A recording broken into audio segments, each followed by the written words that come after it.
August ১৯৭৫। দিনটি বাংলাদেশের জাতির জন্য এক অশ্রুভেজা স্মৃতির দিন। বাংলাদেশের প্রতিষ্ঠাতা বঙ্গবন্ধু শেখ মুজিবুর রহমান এবং তার পরিবারের সদস্যদের নির্মমভাবে হত্যা করা হয়।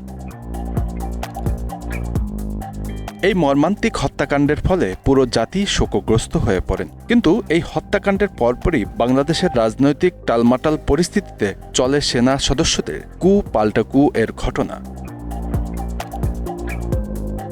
শুধু তাই না, প্রথম কয়েক বছর আওয়ামী লীগের নাম উচ্চারণ করাও বেশ কষ্টসাধ্য ছিল। ফলে অধিকাংশ নেতাকর্মীরা শোক দিবস পালন তো দূরে থাক, প্রকাশ্য কোনো কর্মসূচিও পালন করতে পারত না। ১৯৮১ সালে বঙ্গবন্ধু কন্যা শেখ হাসিনা দেশে ফেরার ২-১ বছর আগে প্রকাশ্যভাবে ১৫ আগস্ট নিহতদের স্মরণে দোয়া মোনাজাতের কর্মসূচি শুরু করে আওয়ামী লীগ, যা গতি পায় শেখ হাসিনা দেশে ফেরার পর থেকে। যদিও তা তখনকার ক্ষমতাসীন সরকারের বিরোধিতার কারণে জাতীয়ভাবে পালন করা সম্ভব হয়নি। তবে রাষ্ট্রীয়ভাবে জাতীয় শোক দিবস পালন শুরু হয় আরও পরে। ১৯৯৬ সালে আওয়ামী লীগ ক্ষমতায় আসার পর ১৫ আগস্টকে জাতীয় শোক দিবস হিসেবে স্বীকৃতি প্রদান করে। এদিনে জাতীয় পতাকা অর্ধনমিত রাখা হয়, বিভিন্ন সরকারি ও বেসরকারি প্রতিষ্ঠানে শোক পালনের জন্য কর্মসূচি গ্রহণ করা হয় এবং বিশেষ মোনাজাত ও দোয়ার আয়োজন করা হয়। সরকারি ছুটিও রাখা হয় এই দিনটিতে।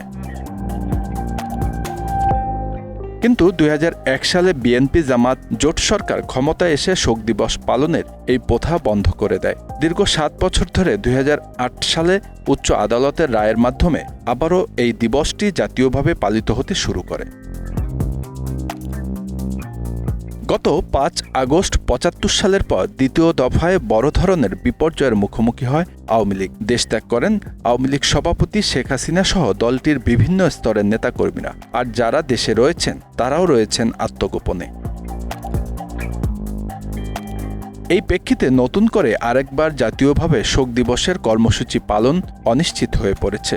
নতুন অন্তর্বর্তীকালীন সরকারের বিভিন্ন দলের সাথে আলোচনার সময় ১৫ই আগস্ট জাতীয় শোক দিবস পালনের প্রয়োজনীয়তা নিয়ে প্রশ্ন উঠে আসে। বেশ কিছু রাজনৈতিক দল এই দিবসটি পালনের বিরোধিতাও করে। রাষ্ট্রীয়ভাবে পালন না হলেও দলগতভাবে আওয়ামী লীগ দিবসটি পালনের সিদ্ধান্ত নিয়েছে। মূলত এর মাধ্যমে আওয়ামী লীগ আবারও সংগঠিত হওয়ার চেষ্টা করছে। অন্যদিকে বৈষম্য বিরোধী ছাত্রদের একাংশ জানিয়েছেন আওয়ামী লীগ নেতাকর্মীদের প্রতিহত করতে তারা মাঠে থাকবেন।